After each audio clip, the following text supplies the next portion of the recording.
bahasan yang pertama yaitu pengertian hadis.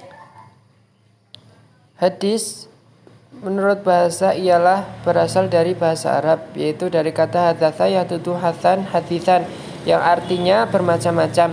Sedangkan menurut istilah ialah hal-hal yang datang dari Rasulullah Sallallahu Alaihi Wasallam, baik itu bentuk ucapan, perbuatan, atau pengakuan.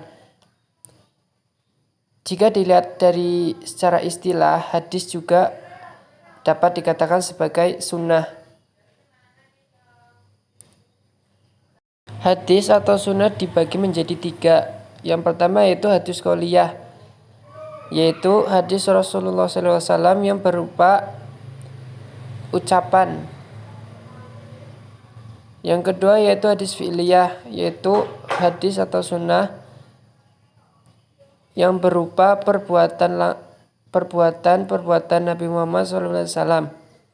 Yang ketiga yaitu hadis takririyah, yaitu perbuatan sebagai para sahabat Nabi yang telah diikrarkan oleh Nabi SAW, baik perbuatan itu berbentuk ucapan atau perbuatan. Perkenalkan, nama saya Nurlayala, NIM 2119042. Di sini saya akan melanjutkan dari pemakalah yang pertama, yaitu saya akan menjelaskan tentang tingkat kesahihan hadis. Pada umumnya, para pakar hadis mengklasifikasikan hadis ke dalam 3 bentuk, yaitu sahih, hasan, dan dhaif. Adapun hadis maudhu tidak termasuk dalam pembagian tersebut karena pada dasarnya itu bukan hadis.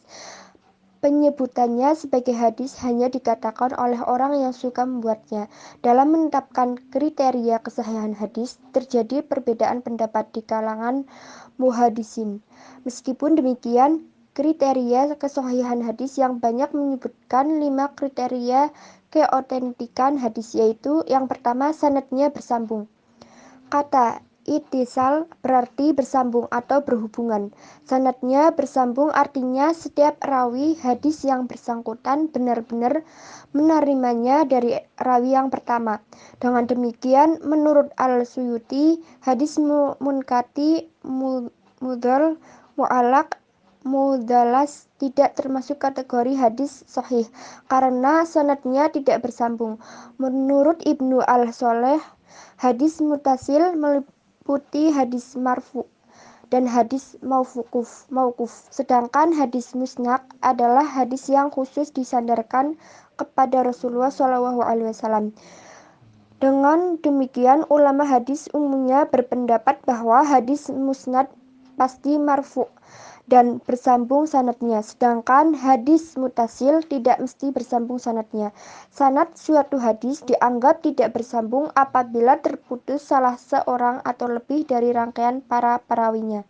Boleh jadi rawi yang dianggap putus itu adalah seorang rawi yang dhaif, sehingga hadis yang bersangkutan tidak sahih. Yang kedua yaitu rawinya adil. Keadilan rawi merupakan faktor penentu bagi diterimanya suatu riwayatnya. Karena keadilan itu merupakan suatu sifat yang mendorong seseorang untuk bertakwa dan mengekangnya dari berbuat maksiat, dusta, dan lain-lain yang merusak harga diri seseorang. Dengan persyaratan ini, maka di definisi di atas tidak mencakup hadis maudhu dan hadis-hadis dhaif yang disebabkan rawinya dituduh fasik, rusak muruahnya, dan sebagainya. Secara bahasa, kata adil berasal dari adalah yadilu, adalat yang berarti condong, lurus, lawan dari zalim, dan pertengahan. Kata adil ini kemudian digunakan oleh mudadisin sebagai sifat yang mesti ada pada diri seorang rawi agar riwayatnya bisa diterima. Menurut Muhammad Ajaz Al-Kitab, adalat merupakan sifat yang melekat di dalam jiwa yang mampu mengarahkan pemiliknya untuk senantiasa bertakwa, menjaga mur'ah, menjauhi perbuatan dosa, tidak melakukan dosa-dosa kecil, dan menjauhi perbuatan yang menjatuhkan mur'ah seperti kencing di jalan, makan di jalan, dan lain sebagainya. Yang ketiga yaitu rawinya bersifat dzabit. Dzabit artinya cermat dan kuat hafalannya. Sedangkan yang dimaksud dengan rawi yang kuat hafalannya tidak menerima dan menyampaikannya sesuai dengan apa yang ia terima.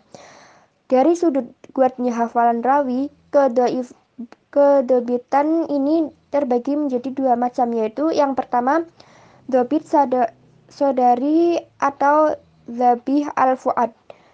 Dhobit al-sodar artinya kemampuan untuk memelihara hadis dalam hafalan sehingga apa yang ia sampaikan sama dengan apa yang ia terima dari gurunya. Yang kedua yaitu dhobit al-kitab. Sedangkan dhobit al-kitab adalah terpeliharanya periwayatan itu melalui tulisan-tulisan yang dimilikinya. Yang dimaksud dhobit adalah bahwa rawi hadis yang bersangkutan dapat menguasai hadisnya dengan baik, baik hafalannya kuat maupun dengan kitabnya. Kemudian ia mampu mengungkapkannya kembali ketika meriwayatkannya. Yang keempat yaitu tidak terdapat kejanggalan atau syadis. Mengenai hadis yang zat, Al-Syafi'i dan ulama Hijaz berpendapat bahwa suatu hadis dipandang zat jika ia diriwayatkan oleh seorang yang sikat namun bertentangan dengan hadis yang diriwayatkan oleh orang sikat yang banyak. Sementara itu tidak ada rawi lain yang meriwayatkannya. Sebenarnya kekacauan hadis itu akan hilang dengan terpenuhinya 3 syarat sebelumnya. Karena pada muhadisin menganggap bahwa kedhaifitan telah mencakup potensi kemampuan rawi yang berkaitan dengan sejumlah hadis yang dikuasainya. Boleh jadi terdapat kekurangan pastian dalam salah satu hadisnya, tanpa harus kehilangan predikat kedhaifitannya sehubungan dengan hadis-hadis yang lain. Kekurang pastian tersebut hanya mengurangi kesahihan hadis yang dicurigai saja. Yang kelima yaitu tidak terdapat cacat atau ilat. Menurut Ibnu Sahlah atau ilat adalah sebab yang tersembunyi yang merusak kualitas hadis. Keberadaannya menyebabkan hadis yang pada lahirnya tampak sahih menjadi tidak sahih. Hadis yang mengandung unsur ilat termasuk disebut dengan hadis mu'allal atau ma'lul.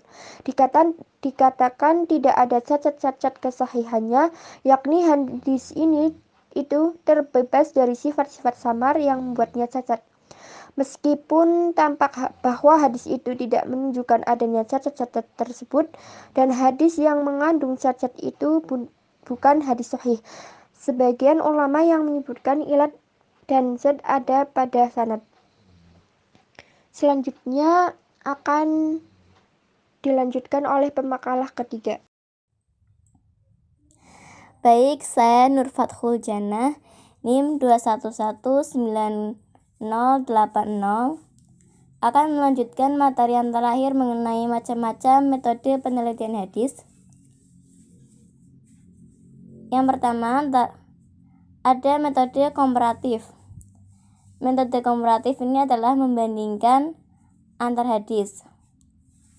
Cara-caranya sebagai berikut: memperbandingkan hadis dari berbagai murid seorang syekh, memperbandingkan pernyataan-pernyataan dari seorang ulama yang dikeluarkan pada waktu-waktu yang berlainan, memperbandingkan pembacaan lisan dengan dokumen tertulis, memperbandingkan hadis-hadis dengan ayat Al-Quran yang berkaitan. Yang kedua, metode rasional. Metode rasional merupakan metode yang menggunakan penalaran. Nalar diterapkan dalam kritik hadis pada setiap tahapan, yakni dalam pengkajian hadis, pengajaran hadis, dalam menilai para perawi, dan dalam menilai keautentikan hadis. Yang ketiga ada model Quraish Shihab. Bahan-bahan penelitian yang digunakan adalah bahan perpustakaan, yaitu sejumlah buku yang ditulis para pakar di bidang hadis dan Al-Quran. Hasil penelitian Quraish Shihab tentang fungsi hadis terhadap Al-Quran menyatakan bahwa Al-Quran menekankan Rasulullah berfungsi menjelaskan firman-firman Allah. Penjelasan tersebut dalam pandangan sekian banyak ulama beraneka ragam bentuk, sifat, dan fungsinya. Fungsi pertama, hadis dalam menguatkan dan menggarisbawahi kembali apa yang terdapat dalam Al-Quran. Fungsi yang kedua adalah memperjelas, merinci, membatasi pengertian lahir dari ayat-ayat Al-Quran. Yang keempat, model Mustafa Al-Shibai. Penelitian yang dilakukan Mustafa Al-Shibai dalam bukunya bercorak eksploratif dengan menggunakan pendekatan historis dan disajikan dengan deskriptif analitis, yakni dalam sistem penyajiannya menggunakan pendekatan kronologi urutan waktu dalam sejarah. Yang kelima ada model Muhammad Al-Ghazali. Dalam bukunya yang berjudul As-Sunnah An-Nabawiyah Baina Ahlul Fiqih wa Ahlul Hadis, penelitian yang dilakukan oleh Al-Ghazali termasuk penelitian eksploratif. Di dalamnya membahas, mengkaji, dan menyelami sedalam-dalamnya berbagai persoalan aktual yang muncul di masyarakat untuk kemudian diberikan status hukumnya dengan berpijak pada konteks hadis tersebut. Yang keenam, model Zain ad-Din Abdurrahim bin Husain al-Iraqi. Bukunya yang berjudul At-Taqyid wal Idlah Sar Muqaddiman Ibnu As-Salah adalah termasuk kitab ilmu hadis tertua yang banyak mengemukakan hasil penelitian dan banyak dijadikan rujukan oleh para peneliti dan penulis hadis generasi berikutnya. Sebelum zaman Al-Iraqi belum ada hasil penelitian hadis, maka nampak ia berusaha membangun ilmu hadis dengan menggunakan bahan-bahan hadis Nabi serta pendapat para ulama yang dijumpai dalam kitab tersebut. Jadi penelitian ini adalah penelitian yang ditujukan untuk menemukan bahan-bahan yang digunakan untuk membangun sebuah ilmu. Serta model penelitian lainnya. Terdapat model penelitian hadis yang diarahkan pada fokus kajian aspek tertentu saja, misalnya Rifat Al-Fauzi Abdul Muthalib pada tahun 1981 meneliti tentang perkembangan as-sunnah pada abad kedua Hijriah. Lalu Mahmud Al-Royah melalui telaah kritis atau sejumlah hadis Nabi. Mahmud At-Tauhan khusus meneliti cara menyeleksi hadis serta penentuan sanad. Berdasarkan pada hasil-hasil penelitian tersebut, maka kini ilmu hadis tumbuh menjadi salah satu disiplin ilmu keislaman. Penelitian hadis tampak masih terbuka luas, terutama jika dikaitkan dengan permasalahan aktual dewasa ini.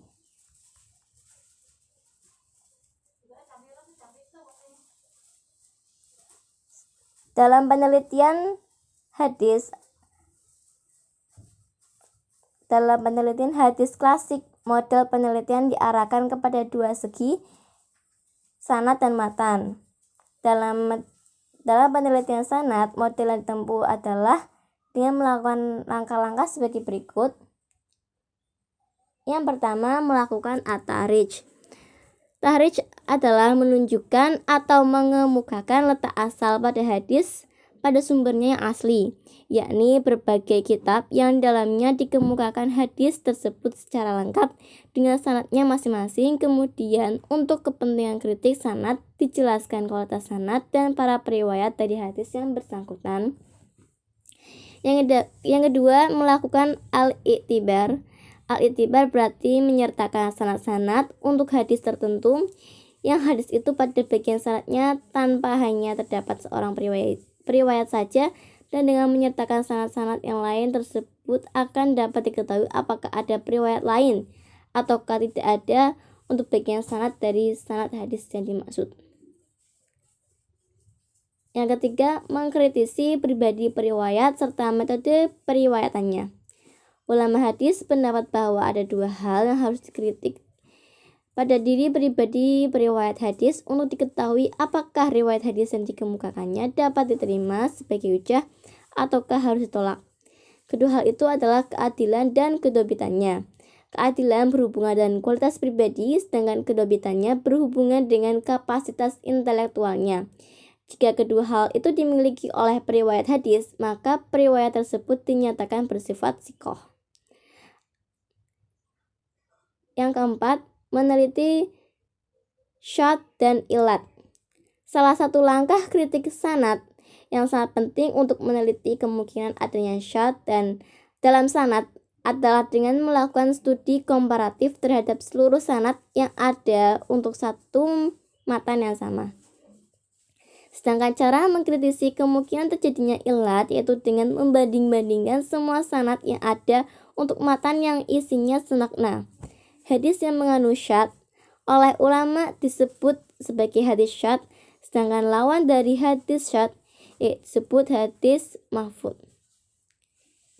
Yang terakhir, menyimpulkan hasil studi kritik sanad. Dalam menyampaikan kesimpulan atau natijah harus disertai pula argumen-argumen yang jelas. Argumen-argumen ini dapat disampaikan sebelum ataupun sudah rumusan natijah dikemukakan. Isi natijah untuk hadis yang dilihat dari segi jumlah periwayatnya mungkin berupa pernyataan bahwa hadis yang bersangkutan berstatus mutawatir, dan jika tidak demikian maka hadis tersebut berstatus ahad. Untuk hasil penelitian hadis ahad, maka natijahnya mungkin berisi pernyataan bahwa hadis yang bersangkutan berkualitas sahih atau hasan atau dhaif sesuai dengan apa yang diteliti. Jika diperlukan pernyataan kualitas tersebut disertai dengan macamnya, misalnya dengan mengemukakan bahwa hadis yang dikritisi berkualitas sahih li khairihi atau hasan khairihi. Sekian yang dapat saya sampaikan, kurang lebihnya mohon maaf. Terima kasih.